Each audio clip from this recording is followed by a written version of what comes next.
Let it be known, in the beginning there was love, the purest that's ever existed on a small planet in a far corner of the universe. I, whose name is Creator, came forth from this love with a mind so vast and intelligent, all I can think of is beauty in creating.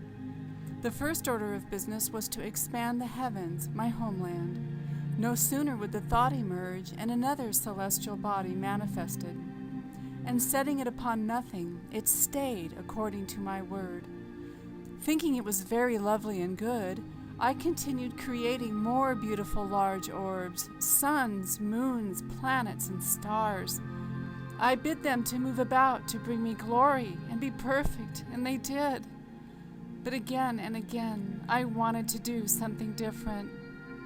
From these urges, inclined by my boundless love, was issued 8 archangels that I called my sons. I wanted to be father to many children so they could share my love. Night and day we were together, bonded by the joy of eternal wonder. But there was something missing. We had each other, but we were still alone. In my own likeness, inclined by my boundless love, was issued forth a companion, one in my own image, to cleave only unto me for eternity.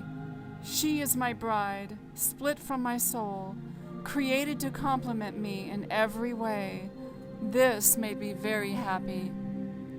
My sons looked upon my joy and wanted to share it, so I let them. In time was issued forth soulmates for them as well, one for each in their own image. I saw it was good, and my joy was multiplied, but still not completed.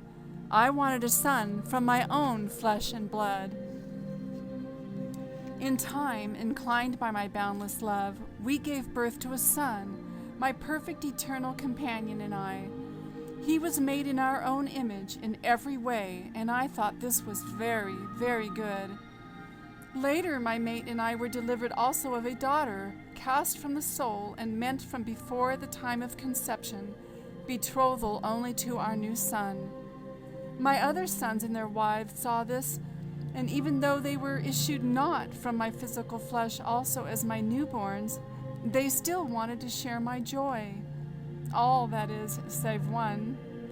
To my utter dismay and sadness, my eldest archangel, the son I created before all the others, started shedding his happy glow. Meanwhile, feeling overjoyed with our joined completeness, my begotten son and I wanted to share our boundless love with others. Already we had made every conceivable life form in the plant and animal kingdom, but something was missing. Besides, he and I wanted to do something different. So we said, let us make man in our own image. And we did. And as man came onto the scene, it was very good. But my begotten son and I, knowing such joy of love and togetherness with our own eternal companions, thought it best that man should not be alone either.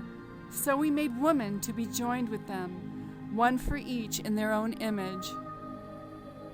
Surveying my handiwork throughout the limitless boundaries of a universe that will never match my boundless love, I then gave this command to those made in my image: be fruitful and multiply. Subdue and fill all of these worlds I have provided, each one according to the qualities and characteristics bestowed you, unique yet apart from one another. You will be different yet the same, male and female, soul-mated forever, with a portion of my mind and goodness. Unlike the lesser beasts, who know nothing else but to love me, you shall receive another very special gift that shall never diminish. It is free will. I choose whatever pleases me, and I choose that man and woman, as my mighty sons of heaven, freely choose to love me. My purpose was now complete, my being satisfied. As long as I could create, I would find happiness. I tried to put aside that part of me that knows everything to soften the blow that the coming fall would bring to my heart. And it was coming.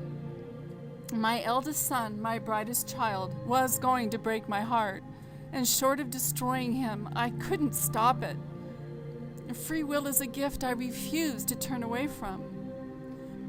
Presently there are trillions of angels, plus sons and daughters I've made, all living the dream of an eternal, pain-free life I had planned all along for them in the countless planets near my homeland heaven. While bearing my physical and spiritual being and essence, they are all as colors of the endless rainbows in my brain.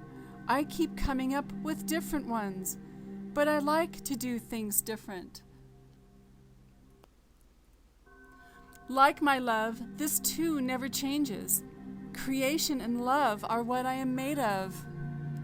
Tragedy took place here in heaven that wrought feelings even I wasn't aware of until I felt them myself. That's how I was able to fashion you, my child. I first felt the anguish of heartache, pain, and suffering long before you did. But I felt the joy of sheer ecstasy first too, such as when I created the galaxies, the wonderful lower living things, my angelic sons and begotten ones, and then each and every one of you. The untold story of events that disrupted peace and happiness in our universe and how it affects everyone is long and detailed. Although everything is recorded in heaven, much information has been withheld from my children on earth till a time I felt you could better understand. You've shared my image from the beginning. Now it pleases me that you also share my knowledge of high truths. I have waited a long time to do this. I hope you are ready. To prepare for this special time in history, I relayed to one of my prophets of old a message regarding such deep matters in the book of Deuteronomy, chapter 29, verse 29. Through him I said, "There are secrets the Lord your God has not revealed." Well, that was a long time ago. Now is the time to reveal them. It's time you hear the truth, not parables, behind my mysteries kept hidden on purpose for ages. I always knew this time was coming. Be open. My grace is with you. The preceding is how Genesis, the first book of the Bible, might read if God had decided to include in Scripture his highest truths, secrets, and mysteries of creation from the very beginning.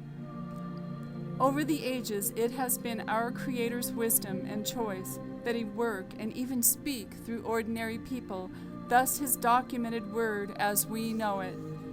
You are about to embark on the greatest journey ever.